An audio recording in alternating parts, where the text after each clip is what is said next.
Superformance Ford GT40 MKI 50th Anniversary First Drive.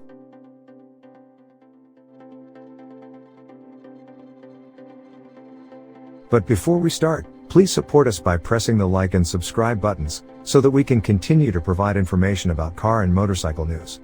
Also turn on the bell button to get the latest updates. Your support means a lot to us. Thank you. Slow down. Although we elected to ignore the warning, the electronic airspeed sign did provide useful context. 4,000 revolutions per minute in second gear is faster than 55 miles per hour. That's a handy bit of information in any car with no speedometer, but especially one geared to hit 212 miles per hour. Superformance is perfectly happy to build you a street-legal Ford GT40 MKI replica complete with luxurious amenities such as a speedometer, a fuel gauge, and even air conditioning. But for $30,000 more, it'll build you one like this, an exact tool room replica of the 1969 24 Hours of Le Mans winner. No matter how rich you are, you'll probably never drive the real car, chassis P1075, much less own it. For $209,900 plus engine and transmission, Superformance will build you one so close to the original the company boasts that 75% of the parts will bolt right up to the progenitor. The 1969 Superformance Ford GT40 MKI 50th Anniversary Tool Room Special Edition is every bit the 1960s Le Mans winning experience in a brand new car. Race ready. What the hell are we doing driving an actual race car? Yes, you can race it in historic events, on the street. Well, technically, the car is only a set of rearview mirrors, a set of road tires, though these Coker reproductions of Goodyear race slicks do have tread cut, not molded, into them, mufflers, and front turn signals away from being street legal.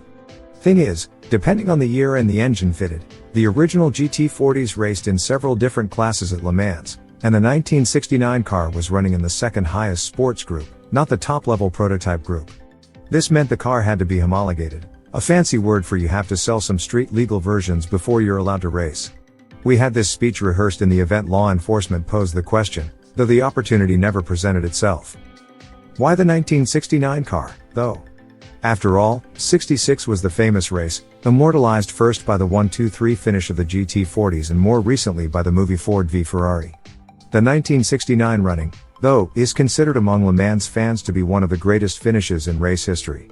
You should absolutely look it up, but know this, no one, not even the drivers or team manager, expected the GT40 to be competitive, let alone win. But win it did after starting dead last due to driver Jackie Ickx's personal protest of the traditional Le Mans start. It outlasted the new Porsche 917s, and it benefited from the employment of a brilliant draft and outbreak strategy by Ickx on the last lap to get ahead of the faster Porsche 908 at the end of the Mulsanne straight. Not that rushing to his car at the start would have helped Ickx all that much. GT40s are hard to get into, especially P1075. For some ridiculous reason, it was the only GT40 without a removable steering wheel, and this 50th anniversary tool room car, being an exact replica, doesn't have one, either. That'd be difficult enough were it a traditional left or right-hand drive layout, but it's right-hand drive with the shifter mounted on the sill between the steering wheel and the door. There are several ungraceful ways to climb in, but the best seems to be to slot the dogleg 5-speed shifter forward into fourth and then snake one foot at a time between the shifter and the wheel. Inside the beast. Once in, the GT40 is surprisingly comfortable by race car standards.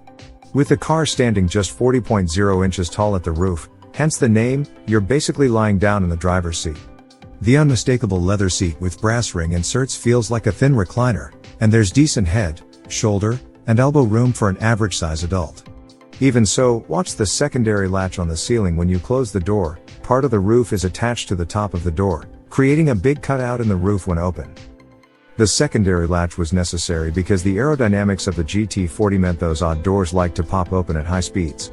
The lips on the roof of the car are part of the solution, but failing to ensure the doors are closed all the way is a critical error even today, as we discover rounding a corner in third gear. Twice. But we're getting ahead of ourselves. First, you have to start the car. Reach awkwardly behind your right elbow and switch on the main power, because you forgot to do it before getting in.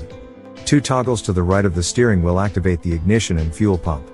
Crack the throttle slightly, but not so much that you flood it, as you press the starter button. The battery is tiny, so you don't get many chances. Get it right, and the time machine explodes to life and transports you directly to pit lane, 1969.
Thanks for watching. Drop a like, leave a comment, And don't forget to subscribe to watch more videos like this.